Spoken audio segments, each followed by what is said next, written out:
So let's continue with this, and we'll talk now about some things that you can help in general. And then we'll talk about types of tests and specific things you can do to help yourself with those types of tests. So we'll start with things that will help in general.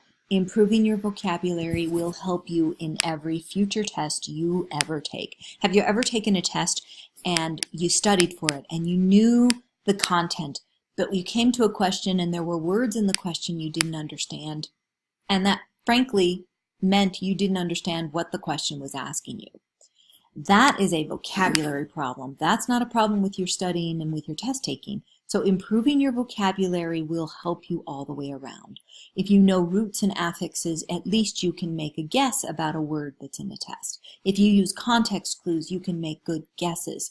But improving your vocabulary will greatly improve your ability to take tests. If you learn how to make inferences, and our next portion will be one of the modules we talk about in this class is inferential reading. So that will help you with test taking as well. There are steps to making an inference where you have to make use of the available information, and then you consider what you know, and then you consider what the other possibilities are. So inferential reading is this type of thing. Larry, as your boss, I must say it's been very interesting working with you, Ms. Valdez said. However, it seems that our company's needs and your performance style are not well matched. Therefore, it makes me very sad to have to ask you to resign your position effective today. What is Ms. Valdez telling Larry? Is it that she would feel really bad if he decided to quit, that he's being fired, that he is getting a raise in pay, or that she'd really enjoy having him in the office? Well, you should have figured out from inferential reading that the answer is B, that he's being fired. Here's another example. No, honey, I don't want you to spend a lot of money on my birthday present. Just having you for a husband is the only gift I need.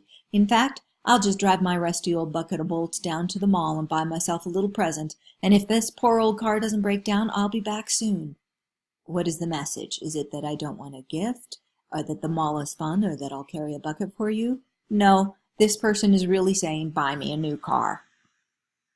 That's inferential reading, and many times we have to infer the meaning of the questions that were asked on tests. So these are two of your course competencies for this class that are not related to tests, but if you achieve them, they will help you on every future test you have.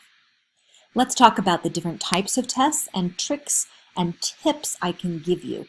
Now, I have to give a caveat to this. I can tell you about these different types of tests and tell you things that might help you, but you only use these little tricks and tips if you haven't studied or if you do not know the information, because guessing based on your prior knowledge is always going to serve you better than an arbitrary tip.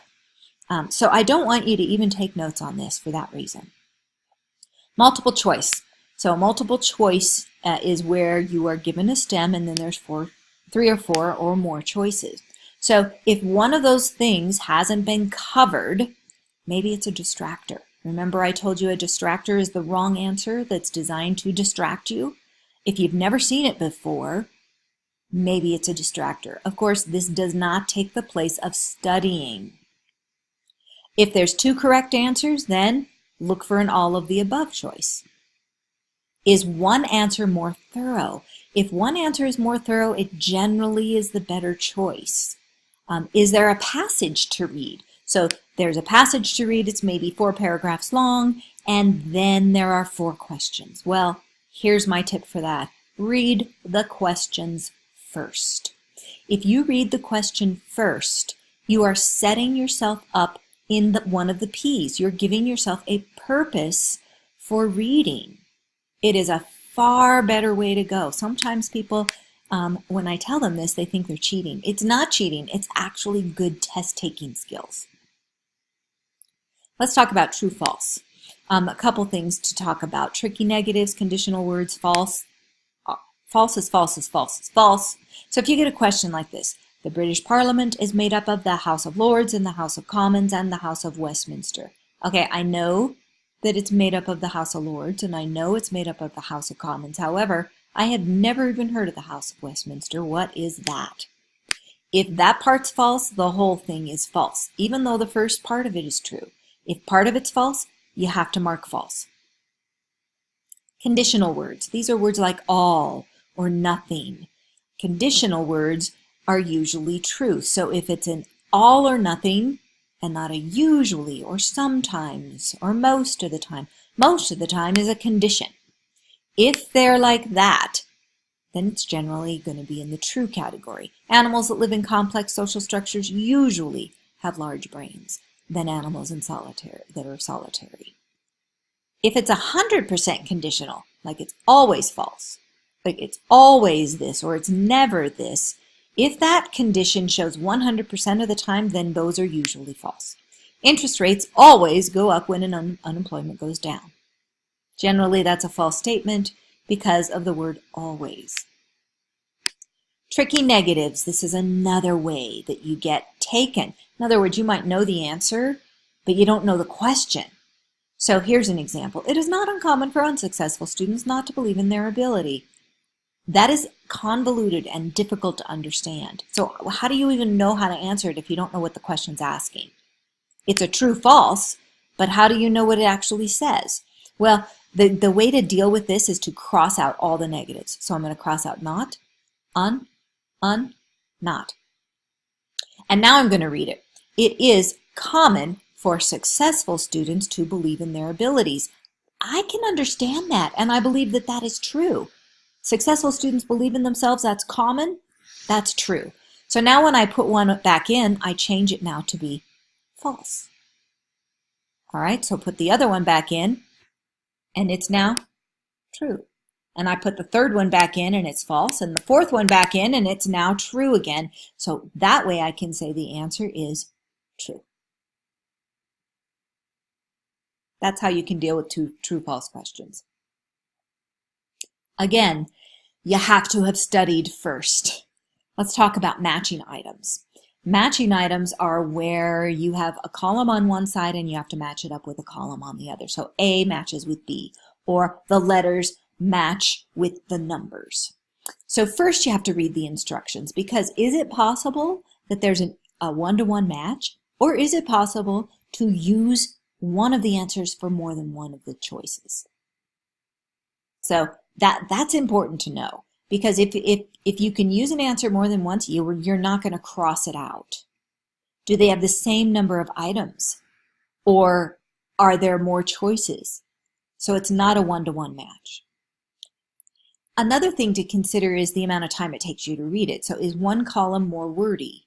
If one column is more wordy, for example, the A's, the letter column, is much more wordy than the number column. So the better way to handle this, even though we tend to read from this direction to this direction, it would be better to take A and match it with a number, because that takes less time. So read the wordy column first and match it with the less wordy column. That just is a way to make time your friend. Essay tests are a whole different ballgame because you're asked to do things in a different manner. So the first thing you need to do is read the directions and understand what you are being asked. Plan your thoughts. So get a piece of paper with you and do a little outline or a map or a main ideas and details, something where you are jotting down very briefly how you intend to answer the question. Your instructor generally will be grading you on the content, but writing takes us a while. So we will lose what we intend to put in our content just because it takes a long time to write it down. A way to deal with that is to make a plan for your thoughts before you even start. Always leave 1 to 2 lines of space between your answers if you are handwriting. This is different if it's an online test. But if you're writing it on paper during a class session, leave space, because you can always then go back and add things in without making it difficult for your instructor to read. Justify your responses always. You're trying to prove what you know. If you justify your response, you're doing that. Write legibly if it's not an electronic test, and always write something. Even if you don't know an answer, jot down a sentence of something that you know that you think may be related.